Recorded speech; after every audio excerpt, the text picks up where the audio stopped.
Bonsoir à tous, heureux d'être au rendez-vous de la loi des séries. Comme chaque semaine, vous le savez, l'actualité des séries avec celles et ceux qui la font, en compagnie de Nora Grandour et Julia Gabriele qui sont à mes côtés comme toutes les semaines. Bonsoir. Mademoiselle. Merci d'être là avec nous encore une fois pour parler d'une série qu'on aime beaucoup dans cette émission. On l'avait mentionné il y a quelques semaines avec notre invité Jérémy Covillo, mais ça y est, elle vient de revenir et quel succès. Vous étiez quasiment 4 millions de téléspectateurs à suivre le lancement des Invisibles saison 3 sur France 2. On va en parler avec celui qui incarne le mystérieux Darius depuis 3 saisons, Guillaume Cramoisan qui est notre invité. Bonsoir. Bonsoir.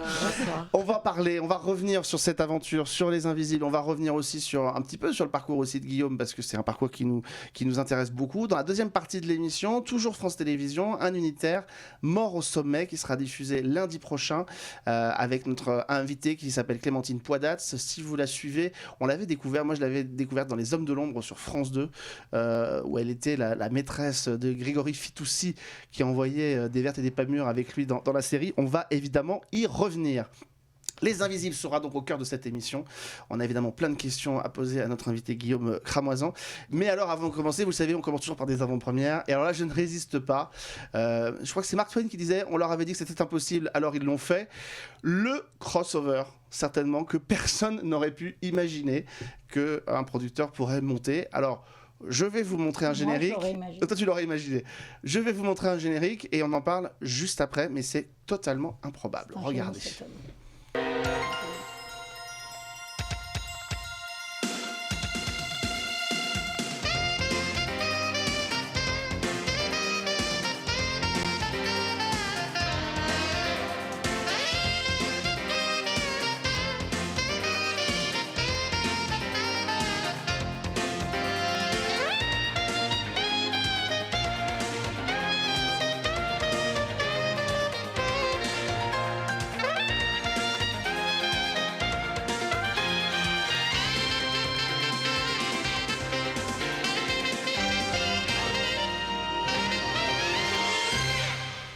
Alors si vous avez une grand-mère, une tante, vous êtes forcément tombé un jour sur un épisode de Amour, gloire et beauté. C'est évidemment un soap qui existe depuis quasiment 40 ans aux États-Unis. Et vous allez voir une photo apparaître parce que bien il l'a fait. Maintenant que Amour, gloire et beauté est diffusé sur TF1, eh bien Jean-Luc Azoulay, le producteur des Mystères de l'amour, s'est dit et si on faisait un crossover entre les Mystères de l'amour et Amour, gloire et beauté. Le personnage d'Elsa Esnou, donc qui est de passage à Los Angeles, va se rapprocher des créations Forrester pour se trouver une belle robe pour son clip. Et donc elle va apparaître dans les épisodes de Amour, gloire et beauté au mois de novembre. Et ensuite l'équipe apparaîtra dans un épisode des Mystères de l'amour ultérieurement. C'est juste totalement surréaliste. Je me souviens que alors, je ne sais pas s'il faut dire génie, oui, mais quand même, c'est assez phénoménal, vertigineux. Je me souviens quand Jean-Luc Azoulay était venu ici, il nous avait dit qu'à l'époque, dans les années 80, il voulait faire un crossover entre Navarro... Non, dans les 90, ouais. Mais il voulait faire un crossover à l'époque entre Navarro, dont il avait les droits, et Derrick, dont il supervisait l'exploitation à l'international. Et ben voilà, finalement, ce ne sera pas... C'est une idée des Américains ou des Français? Alors, je ne pense pas que les Américains aient eu l'idée de se dire on va faire les Mystères de l'amour, mais ils les ont contactés, c'est sur la même chaîne. Et donc, l'épisode passera au mois de novembre prochain aux États-Unis. Elle interprétera donc le rôle de Fanny Grayson dans Amour, gloire et beauté. Voilà pour ce crossover absolument surréaliste. C'est surréaliste. Mais bien joué. Bien joué. Petit extrait donc de 50 minutes Inside puisque l'équipe de l'émission de TF1 était partie sur le tournage de la série. Voilà, on en revient à notre série événement de la semaine. Oui. On l'aime cette série. Elle tranche parmi beaucoup des polars qui sont proposés à la télévision. Pour moi, je la rapproche d'une autre série que j'aime beaucoup aux États-Unis qui s'appelle Cold Case. Je trouve qu'elle comporte ce côté un peu sociétal et cette fibre très mélancolique qu'il y avait aussi dans Cold Case. Ça s'appelle Les Invisibles. C'est la saison 3 qui vient de démarrer devant 4 millions de spectateurs pour son lancement mercredi dernier. Et voici la bande-annonce de la saison 3.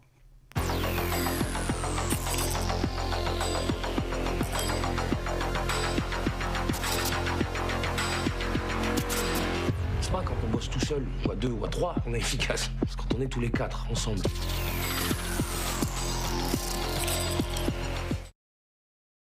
Ça fait du bien, une bonne série policière qui en plus... Parce que c'est vrai que c'est pas faire offense, mais quand on est comédien, j'imagine que quand on reçoit des scénarios, la probabilité de tomber, je le dis souvent, sur une série policière, elle est assez forte.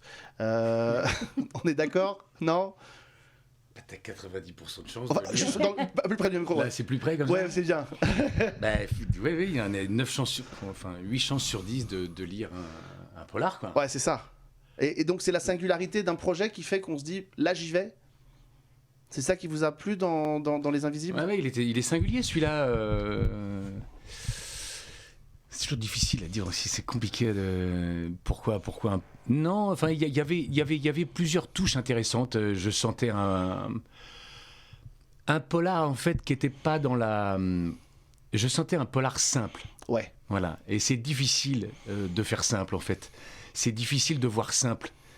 Des fois, on veut faire plein d'artifices pour essayer. C'est-à-dire que oui, c'est ça. C'est pas quelque chose qui va dans la coolitude. On n'aborde pas le truc avec un espèce de truc un peu cool, un peu joliesque, un peu facile, un peu. Non. Après, il y a des choses bien là-dedans aussi. Hein. Mais ce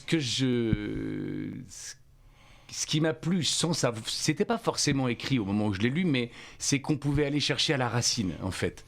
C'est qu'il y a des choses qui pouvaient.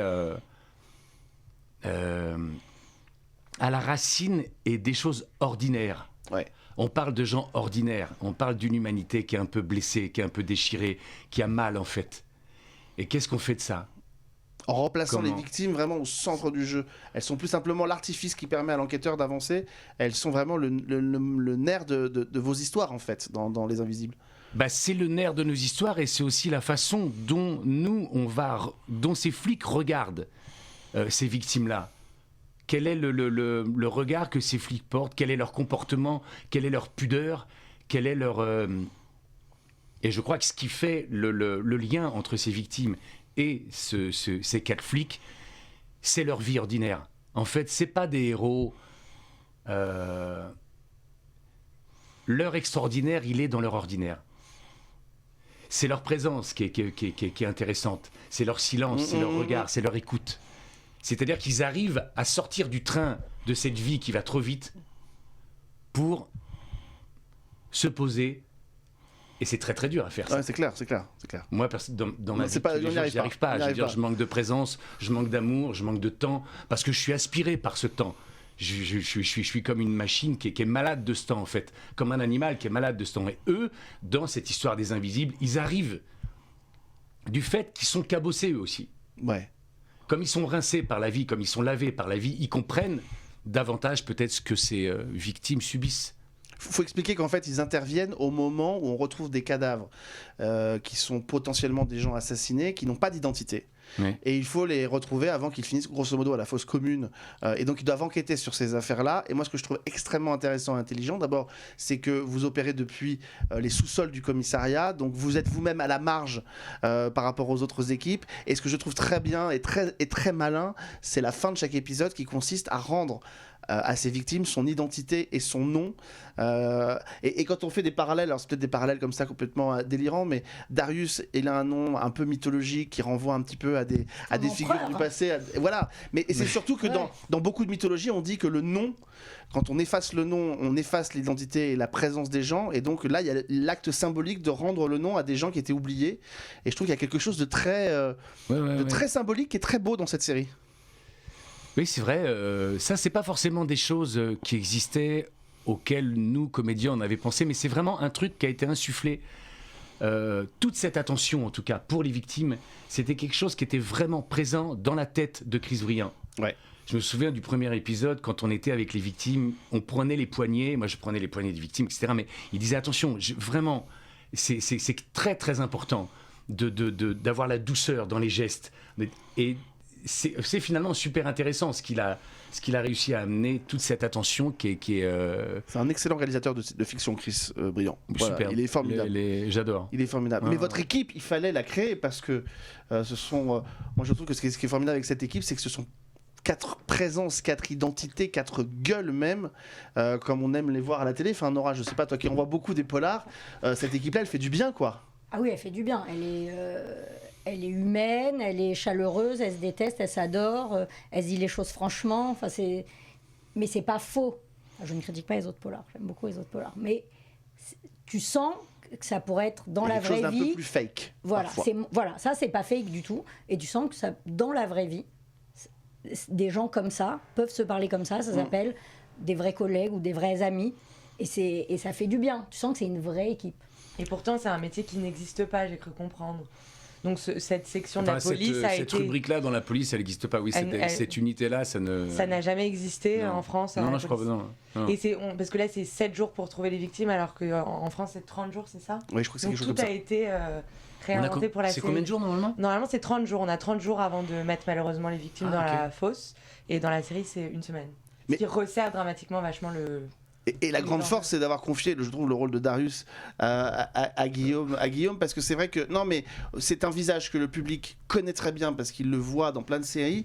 Et en même temps, je trouve que ce qui est très intéressant, c'est qu'à jamais, dans aucun des projets que vous avez fait, votre notoriété n'efface le personnage que vous incarnez. C'est-à-dire C'est qu'elle ce se qu'on met appelle toujours. un bon comédien. C'est ce qu'on appelle un bon comédien. Et ça, c'est pas toujours le cas. Des fois, on se dit, bah non, mais là, c'est pas possible, je peux pas l'imaginer. Enfin, voilà. Il y a des comédiens comme ça, on se dit, non, mais là, je sais pas, en ouvrière ou en je peux pas. Et vous, on n'arrive jamais, on n'oublie jamais le personnage au détriment pourtant du visage que l'on connaît depuis pas mal d'années qu'on vous suit à la télé, quoi.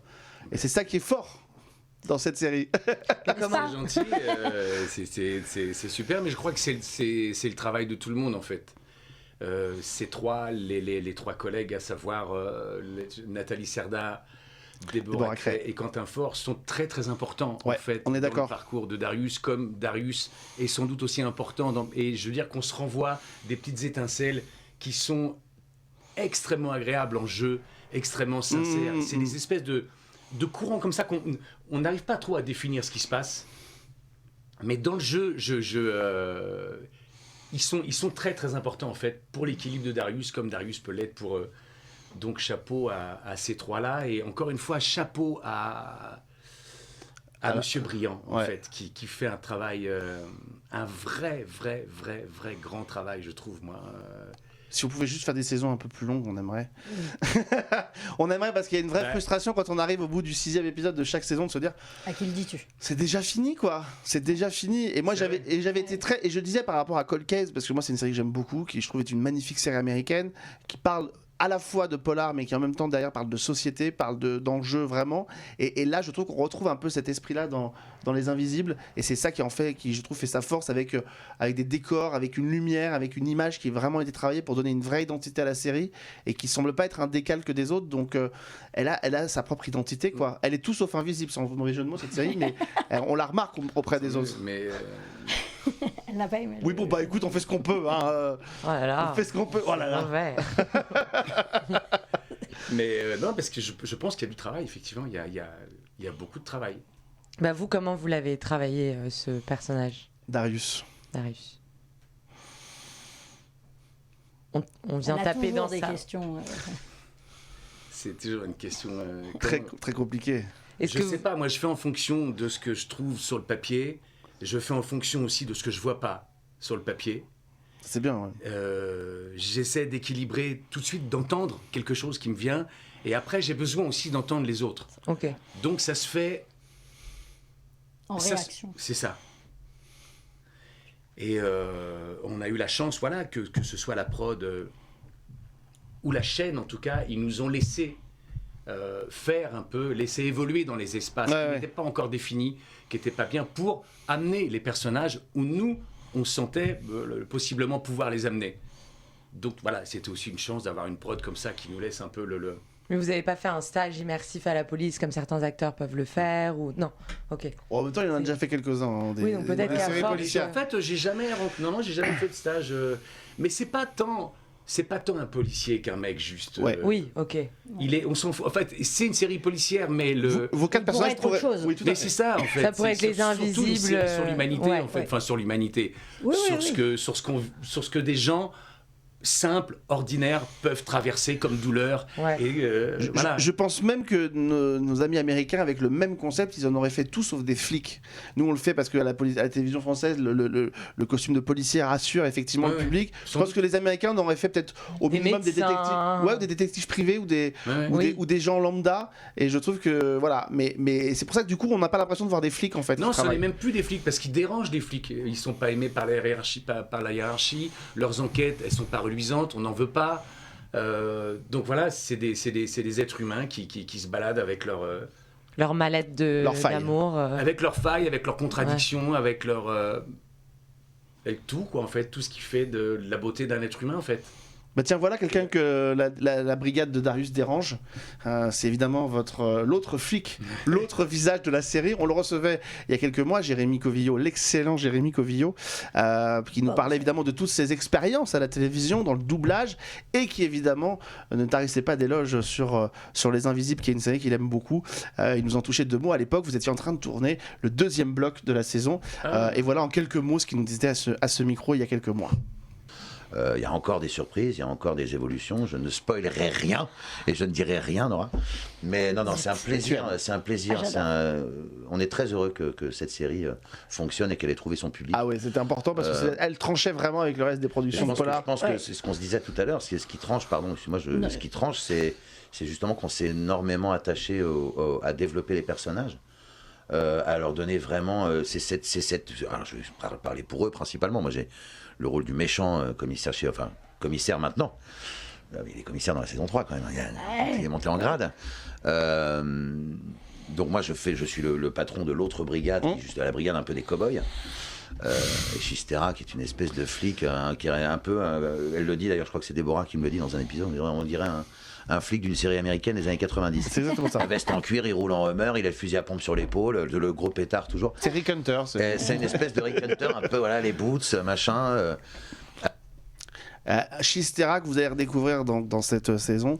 Et pour info, Jérémy Covillo vient de finir le tournage de Paris Has Fallen, une grosse série d'action pour Canal+, et il tourne, je crois, depuis quelques jours. Je crois que c'est la nouvelle série adaptée du Comte de Monte Cristo.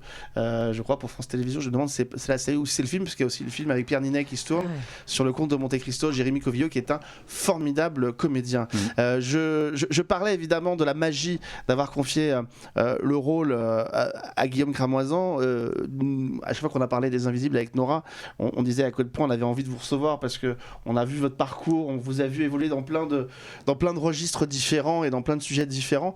On aime bien faire revenir un petit peu sur le parcours de nos invités et on va le faire au travers de rencontres que vous avez faites peut-être à la télévision. On va voir ce que ça vous inspire, ce que ça vous évoque avec une première comédienne qu'on va découvrir maintenant par des jeux de photos. Voici cette première photo. Marie Kremer. Alors, est-ce que vous vous souvenez, parce que on peut pas dire qu'elle vous ait fait que du bien. Marie, j'ai tourné 2 fois avec elle. C'est vrai. J'ai tourné en Belgique un film avec Richard Berry. Il y avait Raphaël Personnaz.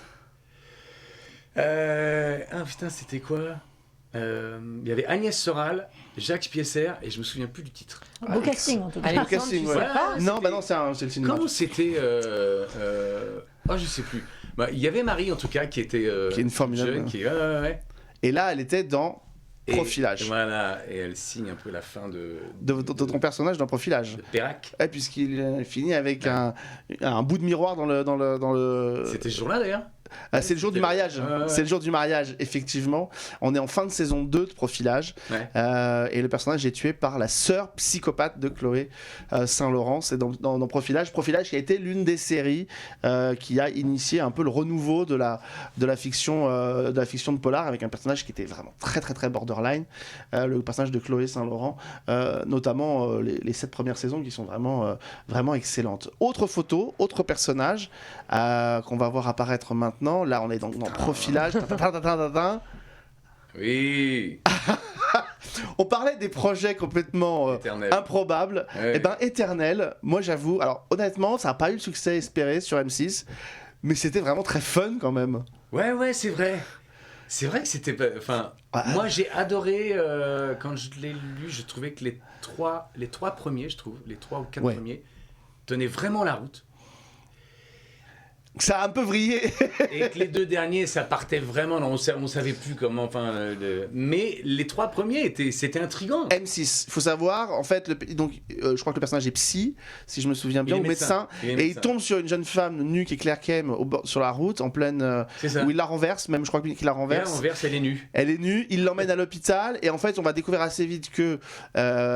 Par le regard, elle peut s'approprier la personnalité. Bah, pardon, mais c'est la série avec Fantine qu'on a. Ça ressemblait un peu à Prométhée. Ouais, Sauf que dont ce qu'on parle Guillaume, c'est que dans la deuxième partie, il y a un personnage mystérieux qui arrive et qui découvre qu'en fait, elle est liée à une malédiction remontant à l'Égypte antique et qu'il y a donc des plantes un peu mystérieuses qui se mettent à pousser dans les jardins.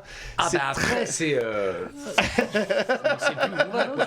Ça s'arrête plus. Mais c'était génial. Moi, je m'étais bien fendu la gueule. Nous, on s'est marré. Enfin, moi, j'ai pris beaucoup de plaisir à... Il y avait Antoine Duléry aussi. Et de drogue. J'ai pris beaucoup de plaisir. Serge Aboukine, Arthur Jugnot, Claire... C'était Didier Delettre à la réalisation. Non, on s'est marré. Moi, je me souviens de ah ouais. Mais c'est fou, à l'image, on a l'impression que c'était il y a 30 ans. Eh ben non, c'était... Bah non, Claire, elle est bien, la Claire Kem. Non, pas... c'était en 2000. La qualité d'image. Mais non. Ça se voit que c'était... Non, l'image... L'image, je trouve qu'elle a un truc 2008 vintage. ou 2009, de mémoire. Je me souviens bien de ce moment-là, j'y étais en plus. Non, Claire, merveilleux. C'était vraiment... Enfin, moi, je trouvais ça très fun. C'est vrai que ça part un peu dans... Non, mais c'était plein de promesses. Ouais. C'était plein de promesses et bon, bah voilà. C'est... Du genre, déjà de faire du fantastique à la télévision. C'est un peu avant-gardiste. C'était pas avant-gardiste. Bah tiens, continuons parce qu'on était encore dans du genre. Une autre comédienne que moi j'aime beaucoup, regardez, on va la voir apparaître. Tintin, attention. Oui. Louise Monod. Louise. On dit toujours sur M6, ça s'appelle La Prophétie d'Avignon. Une espèce de Da Vinci Code, une chasse au trésor. Voilà, là aussi une tentative. Bon, je dis tentative parce que c'est vrai que là aussi ça n'a pas été un très très très gros succès malheureusement. Je sais pas, à l'époque je regardais même pas les audiences moi. Ouais, non, mais... je sais même pas si ça a marché. Maintenant non, vous regardez les audiences? Bah ouais, je sais pas, j'ai compris que c'était important. Bah, c'est surtout quand on sait que la suite en dépend. Ok. La suite en dépend. Donc c'est un c'est une exercice mini-série. auquel vous vous prêtez plus les audiences qu'avant. Ouais, Okay. mais non, c'est vrai que ça avait pas fonctionné comme... Mais Louise Monod qui est quand même une super comédienne et qu'on aime beaucoup. Bien Louise, ouais. Un générique maintenant parce que alors c'était. Qu'est-ce qu'elle devient Louise d'ailleurs? Bah, elle a tourné beaucoup de séries. Elle avait failli être l'héroïne surtout d'une série il y a 5 ou 6 ans de Chris Carter, le créateur de X-Files. Elle avait tourné un pilote qui s'appelait The After, qui était une série post-apocalyptique, et puis la série n'a pas été renouvelée. Elle avait fait une série je crois pour France Télévisions. OSS 117 aussi. Elle a fait et 13e rue. Elle a fait 13e rue. Et elle a fait OSS 117 aussi. Donc voilà, c'est une comédienne effectivement révélée, je crois, au début des années. La pub bourgeois. Et puis pour La vie devant nous aussi, qui était une série pour TF1. Un petit générique, tiens, parce que là aussi, haute tentative d'une série qui nous venait d'Espagne. On est toujours sur M6. En Espagne, c'est une institution, ça a duré 7 ans. Amazon vient d'ailleurs de refaire une nouvelle version. Ah bon ? Ouais, une nouvelle version qui a été, il y a 3 saisons, je crois, qui est sur Prime Video de cette série, donc toujours en Espagne, sur laquelle il y a une palette de jeunes comédiennes et de jeunes comédiens aussi qui ont émergé. Je pense à Juliette Lemonnier, je pense à ma copine Claire-Lise Le Serre, je pense à Lise Mesquer, etc. Voilà cet univers de cette série avec ce petit générique d'M6. Regardez.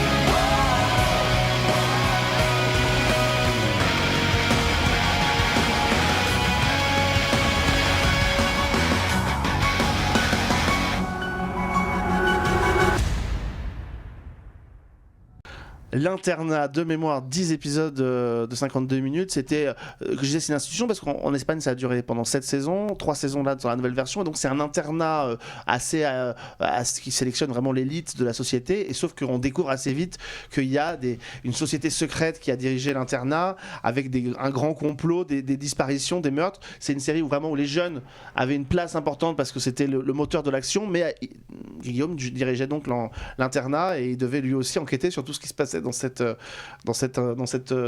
mystérieuse passé de l'internat.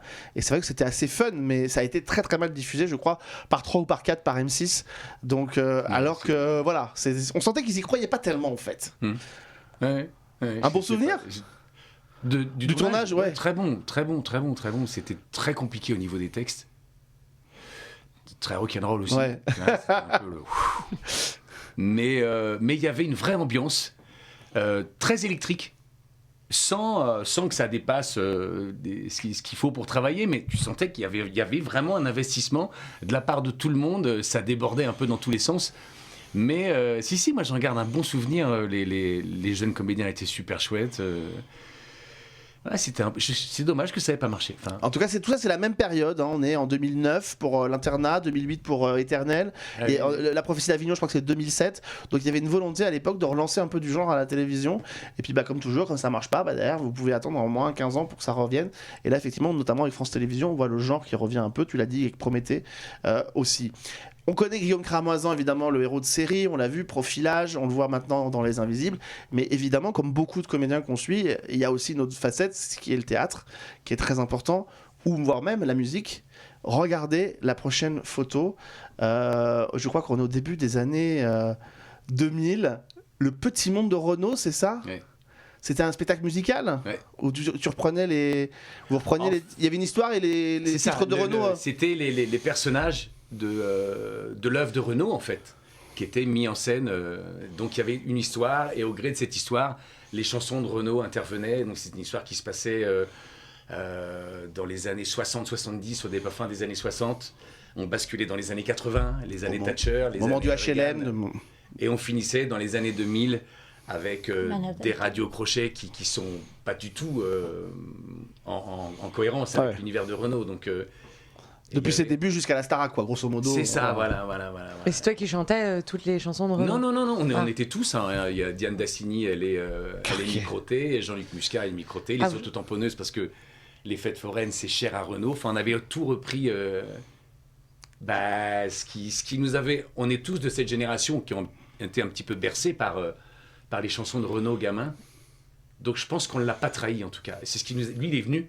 Et je crois qu'il avait bien aimé le spectacle. Mais il avait bien aimé le spectacle. En plus, il a duré longtemps quand même, le spectacle. Pas aussi longtemps qu'on aurait voulu, parce que Renaud, il chantait plus. Et au moment où on a repris Le Petit Monde de Renaud à Paris, il s'est mis à chanter. Il a refait des scènes. Et c'était pas compatible Non, c'était pas compatible. Je pense que les gens qui s'occupaient de Renaud voulaient garder le. Oui. Ils voulaient pas d'un spectacle qui s'appelle Le Petit Monde de Renaud. Renaud a essayé. Il a fait venir tous les gens qui travaillaient pour lui, mais en fait, on a été complètement mis à l'écart. Et puis le public préférait aller voir le Renaud fatigué sur scène, mais le vrai Renaud. Et nous, on a été obligés d'arrêter. Mais donc commercialement, c'était un échec. Financièrement, j'en sais quelque chose, puisque Ouais. j'ai vendu mon appart pour ça. Ah ouais, carrément. Ouais. Compliqué. Ah oui, c'est fou. Mais beau projet. Mais beau projet, magnifique projet. Artistiquement beau, et puis voilà, Renaud est venu. Ça n'a pas de prix, ça. C'était chouette qu'ils viennent, quoi. Qu'ils viennent et qu'ils soient restés jusqu'à la fin. Il s'est levé à la fin, il a enlevé ses lunettes, il s'est levé tout seul et il a dit... C'était quoi la chanson que tu avais le plus de plaisir à chanter dans le spectacle ? Il y en a... Il y en a un paquet de Renaud, il n'y en avait pas une qui ressort des années plus tard. C'était la chanson de fin, c'est celle-ci, je crois, qui s'appelle l'Aquarium. Ok. Ouais, mais bon, voilà, elles sont toutes... Renaud, c'est Renaud. Hein. Ah bah oui. Et Diane Dassini, qui est une superbe comédienne aussi, voilà, que on voit pas assez, mais d'ailleurs assez amusant. Elle rejoindra la série Profilage en saison 5, elle aussi, pour jouer le rôle de la demi-sœur, ou je ne sais, elle remplaçait une comédienne qui était partie, je crois. Mais elle m'en avait parlé quand elle est formidable. On tournait Le Petit Monde de Renaud quand elle a fait le casting, voilà. la proposition. Donc voilà, ça s'appelait Le Petit Monde de Renaud, et c'est aussi une autre facette du métier et du théâtre pour Guillaume Cramoisin. Et une dernière photo, un dernier projet théâtral, regardez, on va le voir apparaître, qui s'appelle Le Plaisir. Le Plaisir. Et là, alors là, on est vraiment dans de la pièce à costume. Robert Charlebois. C'est vrai, c'est pas loin. Ce truc. J'avais jamais vu, je ressemblais à Robert Charlebois. C'est vrai, il y a un petit côté Robert Charlebois. Ouais, c'est vrai, bouclé et tout. La pièce Le Plaisir. Le Plaisir, ouais. Ah, ça te... Mais non, mais c'est-à-dire qu'en fait, si, mais je me suis marré à faire ça, j'étais très content de faire ça. Mais c'est arrivé à un moment de ma vie où j'étais un peu dans le brouillard. C'était compliqué. De se projeter sur ce projet. Ouais, j'ai Dans la débarqué perruque, là-dessus et tout ça. j'étais content de découvrir cette pièce-là et de ce qu'elle racontait et de travailler avec ses copains comédiens et comédiennes-là. Mais c'est vrai que j'étais un peu à côté de moi, en fait. Ouais. J'avais des bouts un peu partout de moi, tu vois. En tout cas, la perruque est bien. Mais c'était très chouette. Voilà. Il faudrait que les équipes, quand on voit le parcours et notamment l'aspect musical dans ta carrière, il faudrait que les équipes d'Invisible nous réfléchissent à un épisode musical. Écoute, il faudrait en faire quelque chose. Ah bah en plus, on chante tous. Ah bah, ça pourrait. Si, non, Quentin il chante, Nathalie elle chante, parce que Déborah elle chante très bien. Jérémy Covio, il chante. Il chante aussi, bah oui. Il chante dans Mario, il chante super bien. Il chante, il ose pas trop quand on est... Mais si, il chante, je sais qu'il chante. Je vais écrire à Chris, je vais lui dire, prépare-leur un épisode comédie Un spécial musicale. Noël. Il chante aussi. Ah non, mais attends, il faut faire un truc. Si. Il faut préparer un épisode musical, il y a un truc à faire. En attendant, je rappelle évidemment que Les Invisibles, c'est toujours le mercredi soir sur France Télévisions. On va rester en plateau et on va recevoir notre deuxième invité, évidemment qui va te rejoindre, Guillaume. Mais on va découvrir une autre avant-première. C'est une série qui arrive au mois de novembre prochain. C'est sur TF1. C'est une autre série policière, évidemment. Ça s'appelle Master Crimes et c'est porté par Anne Le Naine et Muriel Robin. Voici la série. En matière de criminologie, c'est LA référence. Madame Arbus ? Professeur Arbus, ne m'interrompez plus jamais pendant un meurtre. J'ai besoin de vous, professeur. J'ai une scène de crime qui vous concerne directement. Un volontaire pour m'accompagner sur le terrain? Vous étudiants, c'est comme ça que vous les formez? En enfreignant la loi? Qu'est-ce que vous voyez? Eh bien, je vois une morte. Brillant. Regardez le crime dans les yeux. Bah, il tue pour punir et il va continuer. C'est ça votre équipe d'experts? D'élite, je dirais. C'est pas hyper légal, ça. Concentrons-nous sur l'essentiel. Voilà, donc la nouvelle série de TF1, Muriel Robin, qui joue donc une ancienne avocate qui devient prof de droit et qui va se mêler d'enquêtes policières, entourée de 4 de ses étudiants qui sont tous les 4 absolument géniaux. Elle partage l'affiche aussi évidemment avec son épouse Anne Le Naine, qui joue le rôle de la flic. C'est très efficace. Ça rappelle un peu la série Murder, produite par Shonda Rhimes aux États-Unis avec Viola Davis. Mais voilà, c'est un polar efficace et ce sera à partir du 9 novembre prochain sur TF1 pendant 3 soirées. On revient à un autre polar justement qui sera diffusé lundi prochain, deuxième volet après Noir comme neige. On assiste maintenant à des morts au pluriel au sommet. On va en parler dans un instant avec notre deuxième invité qui nous a rejoint, mais avant de vous la présenter, la bande-annonce de Mort au sommet qu'on découvre tout de suite. Regardez. Lundi 23 octobre, inédit. Ils ont balancé le véhicule de là-haut. Ça s'est passé hier à Genève, une bijouterie. Tu crois que les deux autres m'ont poussé? Ah bah, il vaut mieux partager le magot en 2 contre 3, non? Sombre affaire sur fond blanc. Laurent Gérard compte les morts au sommet, lundi 23 octobre à 21h10 sur France 2 et sur la plateforme France.tv. Voilà pour Mort au sommet, ça passe lundi 23 octobre et je suis ravi de recevoir Clémentine Poidatz qui est avec nous. Bonsoir. Bonsoir. Merci, je suis ravi. Je disais que moi j'avais eu le plaisir de te découvrir, après c'était il y a une dizaine d'années maintenant, dans les Hommes de l'Ombre, la saison 1. Depuis on t'a vu dans plein d'autres productions, je t'avais reçu pour parler de Mars, qui était une grosse coproduction. Et là je dévoile, mais notre ami qui s'occupe de la communication, Christophe, m'a dit écoute, j'ai découvert une jeune comédienne dans Mort au sommet, elle est formidable. Je lui ai dit bah oui, elle est très très bien, il faut que tu la reçoives, donc avec grand plaisir pour parler donc de ce deuxième volet. Oui. Finalement, de retour après un premier volet qui avait fait 6 millions, c'est ce que tu nous disais, ça a été un gros carton. Ah oui, ça a été un énorme carton. J'avais jamais anticipé que ça soit un tel carton d'ailleurs, puisqu'on en avait finalement assez peu parlé, on avait fait assez peu de presse. Et le lendemain matin, c'est à 9h, c'est ça qu'on reçoit les audiences? C'est ça. 9h01. 9h01, tout d'un coup mon téléphone sonne de partout. Et en fait, on m'annonce qu'on a fait 5,4 millions, je crois, et après 600 000 en replay, ce qui était hallucinant. Ce qui est assez fort. Et ce qui est marrant, tu dois le connaître aussi, quand tu te balades dans la rue le lendemain d'une diffusion, Tout le monde m'arrêtait en me disant j'ai vraiment cru que c'était vous, la meurtrière. J'avais pris le métro pour aller me faire vacciner contre le Covid et pareil, donc même avec mon masque, les gens me regardaient, je me disais c'est fou quand même. C'est assez marrant. Et puis le lendemain, il passait à autre chose. Oui, ça passe assez vite, ouais. Ça passe assez vite, ce qui est plutôt agréable aussi.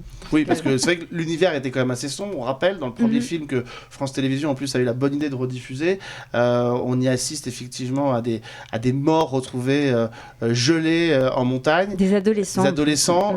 Au départ, on pense que c'est lié à un projet immobilier, puis on se rend compte assez vite que c'est lié au passé de ton personnage, qui va devoir enquêter donc avec Laurent Gérard, qui est un flic qui vient de Suisse. Et je le disais un peu de manière un peu malicieuse tout à l'heure, mais alors... Qu'est-ce qu'il y a comme neige quand même? Ils aimeraient bien dans les stations de ski avoir autant de neige. Ça donne des plans qui sont assez magnifiques quand même, avec Eric Valette à la réalisation. Oui, ça donne aussi des journées de tournage très difficiles parce qu'il fait froid. Il fait, là, dans le premier opus, on avait eu -27 le premier jour de tournage. -27 On avait commencé à tourner très tôt parce que les journées sont très courtes, donc il faut commencer très tôt. Et avec Thierry Frémont et Laurent Gérard, on n'arrivait pas à articuler. Je me souviens d'une phrase qui n'arrivait pas à sortir de ma bouche. Je devais dire maman est à la Réunion. Et la Réunion, j'arrivais pas à le dire. J'ai dû me pas synchroniser. Et il y avait... ça, c'était sur le premier opus. Et le deuxième opus, on est monté plus haut en montagne. Moi, j'ai beaucoup tourné avec l'équipe B les samedis. Des semaines de 6 jours. C'est très difficile. Et -30, ouais. Donc, les caméras qui gèlent, le maquillage qui gèle. Il n'y a pas d'eau parce que l'eau gèle. Mais lui, il gèle pas.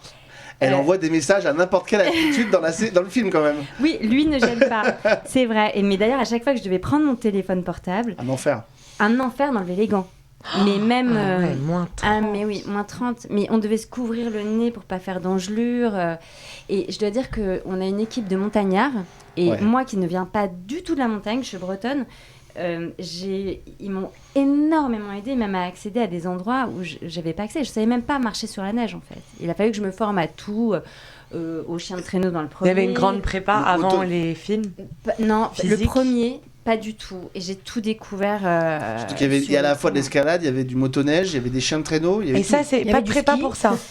Alors, j'avais le premier opus, j'avais eu beaucoup de prépa sur les chiens de traîneau parce que ça paraît très simple, mais en fait, c'est très compliqué de pas se vautrer. C'est bien le chien de traîneau. C'est chouette, mais au bout d'un... C'est super, je t'adore, moi. Mais franchement, c'était super. C'est génial, évidemment. J'adore en faire, moi.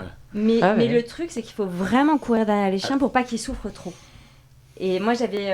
faut vraiment courir derrière les chiens dans les montées, par exemple. Je voulais pas que les chiens se fatiguent. Ah oui, il faut pas se laisser tirer, il faut vraiment courir derrière la... Ah, tu veux dire que t'appuies un peu, tu cours dans les montées. Oui, t'assistes. C'est assez physique, t'assistes. Et en fait, on m'a suspendu. Il y a une scène de descente en rappel. Et comme c'était en plein pendant un déconfinement, je sais plus lequel, les salles de sport étaient fermées. Et donc, on m'a suspendu. Je crois que j'étais à 130 mètres de haut. Et quand on doit se balancer dans le vide, c'est une horreur. Et moi, c'est des trucs que j'aurais jamais fait dans la vraie vie. C'est-à-dire, je suis trouillarde. J'aurais jamais fait ça. Mais le métier, ça doit être la même chose aussi pour toi. Le métier fait que... on se dépasse. On se dépasse en permanence. Ouais. Et tout d'un coup, c'est comme si ça inhibait la peur et je dois dire que notre équipe technique et aussi Eric Valette et Laurent, c'est un vrai montagnard. Il m'a montré beaucoup de choses, il m'a appris beaucoup de trucs, il m'a même fait rencontrer des gendarmes locaux. Et ça, c'était une grande introduction. Et depuis, en fait, je me suis mise à faire de l'escalade en salle. Ah oui, parce que je veux plus être pétrifiée avec les genoux qui font des castagnettes et être du coup empêchée dans mon jeu. C'est-à-dire que quand tu as envie de pleurer alors que tu dois faire une scène où tu découvres... tu es en train d'enquêter, etc. Il n'y a pas de larmes à avoir. C'est compliqué. Pardon, excuse-moi, je crois que je suis obsédé de rebondir sur ce que tu dis, mais si tu t'entraînais à faire de la varap, ça veut dire que techniquement, il y a peut-être un troisième qui se prépare. Ah ouais. J'ai pas osé, mais petite gaffe. Il suit, hein. Il suit bien. Ouais. Oui, c'est pas pour le plaisir l'escalade. T'as pas découvert un hobby. C'est pour une prépa. Alors, non, je me suis dit que je ne voulais plus me faire avoir dans un tournage suspendu. Comment elle rattrape bien le truc. Bravo, c'est bien. Il y a un troisième opus qui est en écriture et si tout va bien, c'est diffusé donc lundi prochain. S'il y a du succès. S'il y a du succès. on devrait tourner un troisième opus au mois de janvier. Parce que ça, honnêtement, moins 42. Ça matche super bien. Moi, je le disais, je suis pas un fanat des meurtres en général. Je trouve que la mécanique se répète souvent, même si c'est très bien incarné et qu'il y a souvent des très bons comédiens qui sont dedans. Mais c'est vrai que là, je trouve qu'il y a une vraie identité. Je trouve que les plans faits par Eric Valette sont vraiment géniaux. Si je me souviens bien, c'est même j'ai l'impression que le dernier plan de Noir comme neige, c'est le premier plan, le même plan que pour Mort au sommet, enfin avec cette vallée qui suit la caméra. Et dans le deuxième, donc il est question de braqueurs qui ont braqué une banque, je crois en Suisse, si je me trompe pas. Une bijouterie et qui on retrouve une voiture balancée par la falaise. C'est le début de la séquence, c'est pas un spoil. C'est le début. Et il y a un cadavre à l'intérieur. Il y a un cadavre à l'intérieur, donc c'est la voiture qu'on voit là à l'image. Ouais. Et la caisse. Je dois dire que j'ai vécu un truc de fou. Il y avait même mon mec qui était là le jour où ils ont balancé la voiture. Le SUV depuis un hélicoptère. Moi, j'avais l'impression qu'on tournait un James Bond. Et on était tous en apnée parce qu'il fallait que ça marche. Combien de fois ils le font? Ah, mais on l'a fait qu'une fois. On n'avait qu'une fois. On avait qu'une fois. Il fallait qu'elle one shot, rebondisse bien en fonction du vent. Ah ouais, il n'y a pas 2 ou 3. Non. Non, fallait pas qu'elle reste accrochée sur la falaise. Enfin, il y avait plein de trucs. Et je me souviens, j'avais vraiment. Pourtant, j'ai vu des trucs, quoi. J'ai tourné avec les Américains, des trucs en fond vert, des explosions, des machins. Et là, je dois dire que de le voir, j'ai trouvé ça hyper émouvant. Ouais, en fait. j'imagine. Et puis on était tous là avec le souffle coupé de est-ce que ça va marcher, est-ce que ça va marcher, est-ce que notre plan d'ouverture va marcher.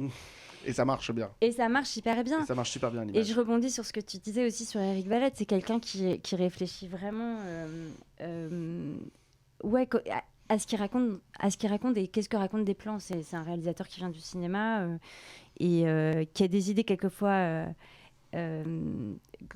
Voilà. En fait, c'est au montage que je vois vraiment l'intérêt. Le rendu. On comprend pas toujours ce qu'il veut faire, mais... Non, mais ça, c'est super. Mais est-ce que quand, du coup, on sait que ça a fait 6 millions pour le premier... Est-ce que lundi prochain, on se met une pression considérable? Ah ouais, on est terrifiés. Elle attend mardi matin à 9h01 avec... En fait, je suis devenue addict aux audiences. C'est assez bizarre. On en parlait avec mais oui. Et, alors, pas addict, mais j'aime bien voir ce que les gens aiment. Pourquoi est-ce qu'ils vont regarder un projet plutôt qu'autre chose? Ça raconte un truc de notre société aussi. Et c'est vrai que j'avais aucune idée des audiences avant. Et depuis qu'on a fait ce 5,4 millions, qui pour moi était un chiffre complètement... Je ne savais pas ce que ça voulait dire. Et quand j'ai compris que c'était vraiment... Surtout, ça a de nouveau très bien marché. Là, lundi, donc voilà. Oui. Donc, mais on est face à l'amour et dans le prix. Ouais, mais si on arrive à la fin, moi je pense que l'amour est dans le pré maintenant, c'était une menace, ça l'est plus. C'est vraiment un unitaire qu'il faut voir. On n'a pas parlé, il y a l'assistant aussi de Laurent Gérard qu'on découvre. Ah, Nicolas Debreuil. Qui a l'air coincé comme ça, mais qui écoute du métal dans sa voiture à tout va, avec ses chaussures de ville dans la neige. Et John Rachid aussi, Mohamed, qui est super aussi. Ça faisait du bien aussi d'ouvrir une équipe, parce que tout début, on n'était qu'à 3. Et puis le personnage de Thierry est parti à la retraite. Et puis d'ouvrir, d'avoir d'autres personnes dans nos équipes, des antagonistes aussi. Il y a Pierre Kiewit aussi, qui joue Danielé, et il y a toujours Margot Bagnac-Vin qui joue la fille de Laurent Violette, et Zoé Héran qui est une super comédienne qui faisait un guest qui joue le rôle de Scadi, la fille de Pierre Kiewit, de Danielé, voilà. De Danielé. En tout cas, rendez-vous lundi parce que c'est un vrai très très bon polar. Moi j'ai passé un bon moment, c'est bien filmé, j'adore la bande originale de ces deux films qui est absolument vraiment géniale, à la fois un peu envoûtante et un peu et en même temps très très belle. On l'a fait avec Guillaume tout à l'heure, mais je voulais qu'on revoie quelques visages du parcours de Clémentine. J'en ai pas choisi beaucoup, mais on va voir un petit peu ton parcours par là où tu es passé. Tiens, voilà une première photo qu'on va voir apparaître. Ah, c'est un bébé. Trop belle. C'est mon premier film, c'est Marie-Antoinette de Sofia Coppola. Tu jouais la comtesse de Provence. C'est chouette de pouvoir dire ça. Oui, non mais... Mon premier film, Sofia Coppola.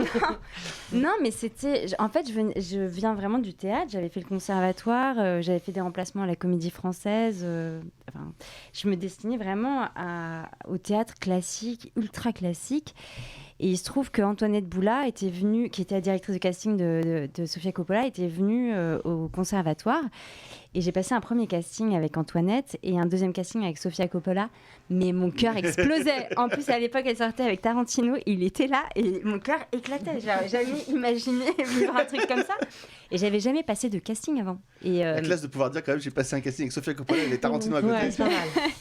Et elle m'a dit « Oh, I love your beauty marks », mes grains de beauté. Sofia. Et je crois que j'ai... Bon goût.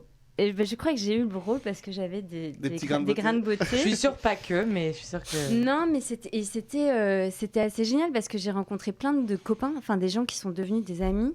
Et c'est grâce à ce film aussi que j'ai pu travailler en anglais parce que je me suis mise à l'anglais, parce que je me suis fait des potes sur ce film. Et puis ça a été une aventure Ceci, tu portes très très bien la robe d'époque et le costume d'époque. Je sais pas si je la porte bien, regarde, mais on va voir, il y a un deuxième exemple. Regardons le deuxième exemple. On le sait. C'était on va le voir apparaître. Ah bah oui, Nicolas Le Floch. Ouais. Attends. Nicolas Le Floch, ouais. C'est pas mal non plus. C'est vrai que ces grains de beauté font très d'époque. Alors là, je jouais une prostituée dans un des épisodes et je sais plus quel était le nom de mon personnage, ça remonte. Hein. Je me rends compte que j'ai vieilli en fait aussi. Ça fait un moment aussi que pas j'ai pour tourné. nous en studio en tout cas. Alors non, c'était Nicolas Le Floch, c'était une dizaine d'années, donc ça doit être un petit peu avant la série dont on va voir le générique maintenant et qui a été évidemment extrêmement importante. Regardez, voilà, petit souvenir.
On n'en parlera pas. En attendant, pour retrouver Clémentine Poidat, c'est lundi à 21h10 sur France 2 pour Mort au sommet.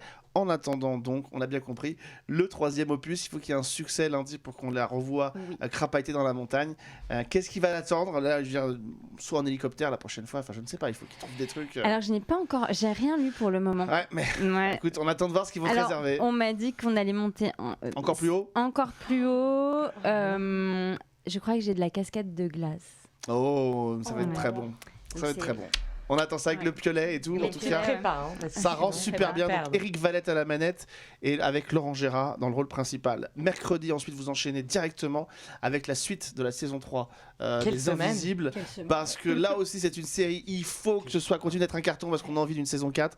C'est une des meilleures séries policières du moment et il faut que vous soyez au rendez-vous. Et on était ravis que Guillaume Cramoisan soit avec nous aujourd'hui et qu'on repasse en revue ce projet. Je vous parlerai d'un livre autour des séries la semaine prochaine. On n'a plus le temps cette semaine. Merci en tout cas de nous avoir suivis. Merci à Robinson qui était à la réalisation. Et rendez-vous, merci à Sabine et à Christophe aussi qui ont permis à cette émission de se faire. Nous recevons ici, et Christophe évidemment à bon goût, on lui dira, qui nous a conseillé. Merci à tous, à très vite pour un nouveau numéro de la Loi des séries. Salut.